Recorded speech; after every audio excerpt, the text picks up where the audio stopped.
Assalamualaikum warahmatullahi wabarakatuh. Perkenalkan, nama saya Fuziana Dilana Putri dengan NIM 2305878. Saya berasal dari Prodi Pendidikan Sosiologi. Baiklah, tujuan saya di sini untuk membuat video ini untuk memenuhi tugas administrasi dan supervisi pendidikan. Baiklah, saya akan menjelaskan materi tentang administrasi pendidikan dan tenaga kependidikan, di mana administrasi pendidikan dan tenaga kependidikan merupakan bagian penting dalam manajemen pendidikan. Administrasi ini mencakup berbagai aspek, mulai dari perencanaan tenaga kependidikan, pengendayaan, penempatan, kesejahteraan, sehingga pengaturan cuti. Baiklah, materi yang pertama saya akan menjelaskan tentang perencanaan pendidikan dan tenaga pendidikan. Perencanaan pendidikan dan tenaga kependidikan merupakan tahap awal dalam manajemen tenaga kependidikan yang bertujuan untuk memastikan bahwa jumlah dan kualitas pendidikan dan tenaga kependidikan sesuai dengan kebutuhan sekolah dan sistem kependidikan. Proses perencanaan ini mencakup beberapa aspek seperti yang pertama, identifikasi kebutuhan PTK. Sebelum merekrut tenaga kependidikan baru, sekolah atau dinas kependidikan harus menganalisis kebutuhan pendidikan dan tenaga kependidikan.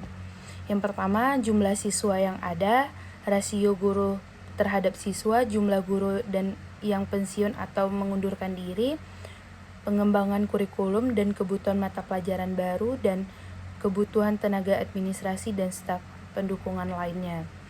Yang kedua, menyusun rencana pengendayaan pendidikan dan tenaga kependidikan.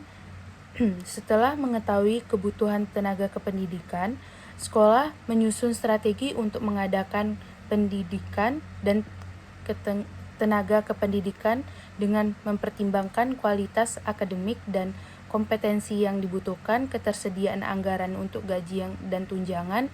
Yang ketiga, kebijakan nasional dan daerah terkait pengangkatan PTK. Yang terakhir, sumber daya manusia yang tersedia di daerah tersebut. Perencanaan yang matang sangat penting agar sekolah tidak mengalami kekurangan tenaga kependidikan dan tenaga kependidikan yang dapat mengganggu proses pembelajaran. Materi yang kedua, pengadaan PTK. Pengadaan PTK ini merupakan proses perekrutan tenaga kependidikan yang dilakukan melalui prosedur seleksi tertentu. Pengadaan PTK bertujuan untuk mendapatkan tenaga kerja yang berkualitas sesuai dengan kebutuhan sekolah. Proses pengadaan PTK ini meliputi beberapa tahap. Yang pertama, pengumuman lowongan. Sekolah atau dinas kependidikan akan mengumumkan lowongan pekerjaan untuk tenaga kependidikan melalui website resmi pemerintahan atau sekolah, media sosial atau portal informasi pendidikan, surat edaran atau pengumuman di lingkungan sekolah. Sedangkan pengumuman lowongan harus mencantum kualifikasi akademik yang dibutuhkan, jenis pekerjaan dan tanggung jawab yang akan diemban, dan persyaratan administrasi yang harus dilengkapi oleh pelamar, batas waktu pendaftaran. Yang kedua, seleksi administrasi. Pelamaran yang tertarik harus mengirimkan dokumen yang diperlukan seperti ijazah dan transkrip nilai, sertifikat pendidikan, surat pengalaman kerja, KTP, dan dokumen lainnya. Setelah itu, tim seleksi akan memeriksa dokumen untuk memastikan bahwa pelamar memenuhi kualifikasi dasar. Yang ketiga, ujian dan wawancara. Setelah lolos seleksi administrasi atau calon PTK harus mengikuti tes seperti tes kompetensi dasar, tes kepribadian dan psikotes, dan wawancara. Yang terakhir, penerapan hasil seleksi, di mana calon PTK yang dinyatakan lolos akan diumumkan dan diberikan surat keputusan penerimaan, dan kemudian masuk ke tahap selanjutnya, yaitu penempatan atau orientasi. Materi selanjutnya yang akan saya jelaskan yaitu tentang penempatan dan orientasi PTK. Setelah dinyatakan diterima, PTK akan ditempatkan di sekolah atau unit kerja yang sesuai dengan kompetensi. Proses ini akan melibatkan seperti penempatan PTK, di mana penempatan tersebut dilakukan berdasarkan hasil seleksi dan kebutuhan sekolah. PTK bisa ditempatkan di sekolah negeri, swasta, atau daerah terpencil tergantung kebutuhan pendidikan di wilayah tersebut. Penempatan ini harus mempertimbangkan beban kerja, jumlah siswa, dan kemampuan PTK dalam mengajar mata pelajaran tersebut. Yang kedua, orientasi PTK, di mana orientasi tersebut PTK baru akan mengikuti program orientasi yang bertujuan untuk mengenalkan mereka dengan lingkungan kerja, aturan sekolah, dan budaya kerja dan instansi pendidikan tersebut. Yang kedua, orientasi mencakup sesi pembekalan tentang tugas dan tanggung jawab PTK, sistem administrasi sekolah, serta nilai-nilai dan etika profesi. Yang terakhir, melalui orientasi ini, PTK dapat lebih mudah beradaptasi dengan tugas dan lingkungan kerja yang baru. Materi yang selanjutnya, kesejahteraan PTK, di mana kesejahteraan ini dapat menjaga semangat dan motivasi PTK dalam menjalankan tugasnya. Pemerintah dan sekolah menyediakan berbagai bentuk kesejahteraan bagi tenaga kependidikan, seperti gaji PTK. Gaji PTK ini berbeda tergantung status kepegawaian mereka, seperti guru ASN atau aparatur sipil negara. Menerima gaji tersebut sesuai dengan golongan perangkat dalam sistem pemerintahan.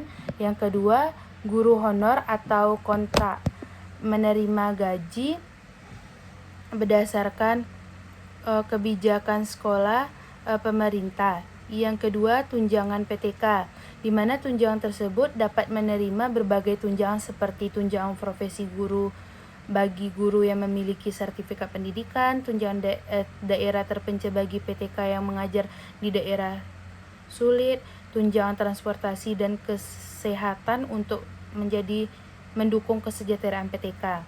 Yang ketiga, penghargaan bagi PTK. Pemerintah dan sekolah juga memberikan penghargaan bagi PTK yang berprestasi melalui penghargaan guru teladan, insentif kinerja, peluang mengikuti pelatihan atau studi selanjutnya. Materi yang terakhir yaitu tentang cuti PTK, di mana cuti merupakan bagian PTK untuk beristirahat sementara bagi tugasnya. Berikut ada jenis-jenis cuti. Yang pertama itu cuti tahunan. Cuti tahunan itu diberikan setiap tahun dengan jumlah atau tertentu sesuai kebijakan yang berlaku. Yang kedua, cuti sakit, di mana cuti sakit PTK yang mengalami sakit dapat mengambil cuti dengan melampirkan surat keterangan dokter. Yang ketiga, cuti melahirkan diberikan kepada tenaga kependidikan perempuan yang hamil dan melahirkan. Yang keempat, cuti khusus bisa diajukan untuk alasan tertentu seperti pernikahan, kematian keluarga, atau ibadah agama. Yang kelima, prosedur pengajuan cuti, di mana prosedur pengajuan tersebut PTK harus mengajukan permohonan cuti kepada kepala sekolah atau dinas kependidikan. Jika disetujui, PTK akan menjalani cuti dengan tetap mengikuti aturan yang berlaku. Baiklah, hanya itu materi yang dapat saya sampaikan dan dapat saya ambil kesimpulan dari materi tersebut yang telah saya jelaskan, yaitu administrasi PTK itu mencakup seluruh aspek dari perencanaan, pengadaan, penempatan kesejahteraan sehingga pengaturan cuti. Proses ini bertujuan untuk memastikan bahwa tenaga kependidikan yang direktur memiliki kompetensi yang sesuai dengan kebutuhan kependidikan serta mendapatkan kesejahteraan yang layak untuk mendukung kinerja mereka.